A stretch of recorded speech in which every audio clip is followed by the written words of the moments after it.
कहते हैं भगवान से पहले माँ बाप को पूजा जाता है। पर क्या हो जब माँ बाप को आपके दर्द का एहसास तक ना हो। ये कहानी एक 8 साल की लड़की की जिसने जन्म लिया काफ़ी अमीर घर में। जो लोगों के सपने होते हैं वो सपने वो जी रही थी। बड़ी कार में घूमना, एक बड़े से घर में रहना जो किसी महल से कम ना हो। सारी चीज़ें उसके पास थी, महंगे टॉयज़, महंगी कार, हर एक चीज़ उसके पास थी। वो जो भी चीज़ मांगती उसको मिल जाती बिकॉज़ उसके माँ बाप बहुत ज़्यादा अमीर थे। उसकी माँ भी बिजनेस करती थी और उसके पापा भी एक बहुत अच्छे बिजनेसमैन थे। दोनों एक टॉप पोजीशन पे थे। उनके पास इतना पैसा था जिससे वो लड़की अपना पूरा फ्यूचर सेव कर सकती थी। हर एक चीज़ वो पा सकती थी। बट क्या पैसा बहुत होता है? बच्चों को पालने के लिए सिर्फ पैसा चाहिए? संस्कार, थोड़ा टाइम, ये सब नहीं। वो लड़की खुश तो बहुत थी अपनी लाइफ में, बट एक दिन ऐसा कुछ हुआ जिससे उस लड़की की पूरी लाइफ बदल गई। उनके घर में बहुत सारे सर्वेंट थे। उन्हीं में से एक सर्वेंट था जो उस लड़की की देखभाल करता था। लड़की की माँ सुबह ही अपने ऑफिस चली जाती थी। लड़की के पापा भी अपने काम पे सुबह ही चले जाते थे और रात को आते थे।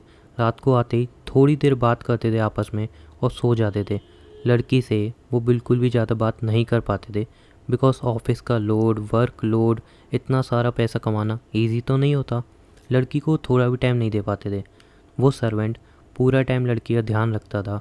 लड़की को क्या खाना है, क्या चाहिए, हर एक चीज़ का ध्यान रखता था। वो लड़की उस सर्वेंट को अपने बहुत करीब मानती थी। बट एक दिन उस सर्वेंट की उस लड़की में नीयत ख़राब हुई।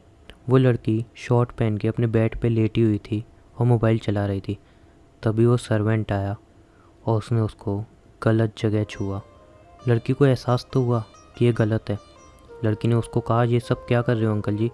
उन्होंने कहा, कुछ नहीं बेटा, तुम्हें बहुत अच्छा लगेगा, देखना तुम्हें बहुत एकदम गुड गुड फील होगा। लड़की ने कहा, नहीं नहीं, ये सब गलत है, प्लीज़ आप ये सब मत करो। उसने कहा, कुछ नहीं होता बेटा, तुम्हें अच्छा फील होगा, एक बार देखो तो। उसको गलत जगह छूने लगा। लड़की रोकने लगी, टोकने लगी, बट वो फिर भी उसको गलत जगह छूने लगा। लड़की में इतनी समझ नहीं थी कि वो क्या करे। लड़की सोच में पड़ गई वो क्या करे और वो उसके साथ गलत काम करने लगा। लड़की को बहुत गंदा लगा, घिनौना टाइप का फील हुआ। वो बाथरूम में जाके बहुत बुरी तरह रोने लगी और सोचने लगी, रात को मम्मी पापा आएंगे, मैं सब सच उनको बता दूंगी मेरे साथ इसने क्या किया। बट जैसे ही उसके मम्मी पापा आए उन्होंने उसकी बात तक नहीं सुनी। लड़की ने कहा, मम्मी पापा मुझे कुछ आपसे बात करनी है। बट उसकी माँ ने कहा, बेटा आज नहीं, मैं बहुत थकी हुई हूँ, कल बात करेंगे। लड़की ने अपने पापा से कहा, पापा कम से कम आप तो मेरी बात सुनो। पापा ने कहा, बेटा मैं ऑफिस से बहुत ज़्यादा थक के आया हूँ, आपको क्या चाहिए, वीडियो गेम चाहिए, क्या चाहिए, जो भी चाहिए आप सर्वेंट को बोल दो, वो आपको ला के दे देगा। मैं बहुत थका हुआ, मुझे सोने जाना है।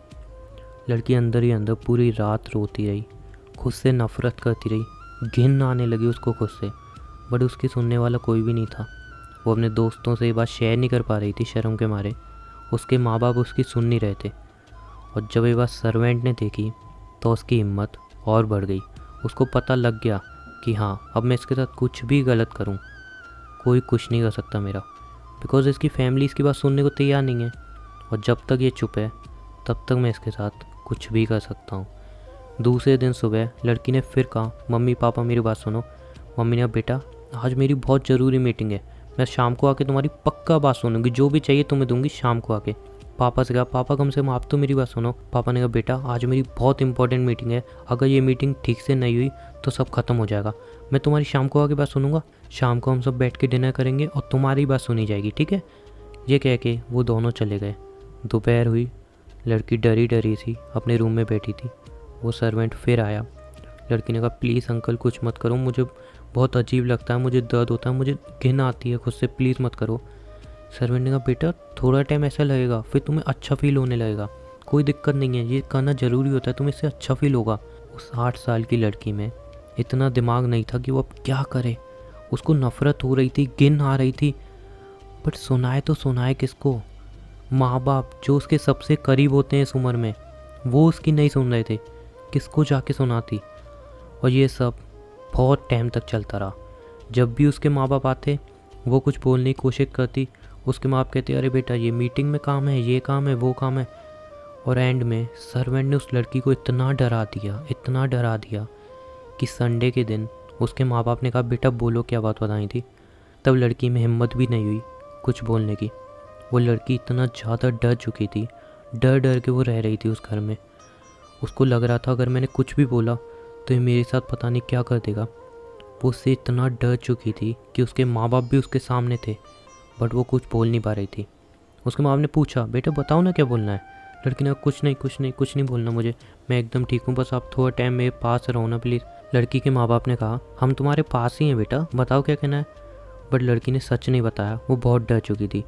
लड़की के माँ बाप ने भी ज़्यादा फोर्स नहीं किया, 2-3 बार पूछा और उन्होंने कहा चलो ठीक है बेटा, कोई भी ज़रूरत हो तो सर्वेंट को बोल देना।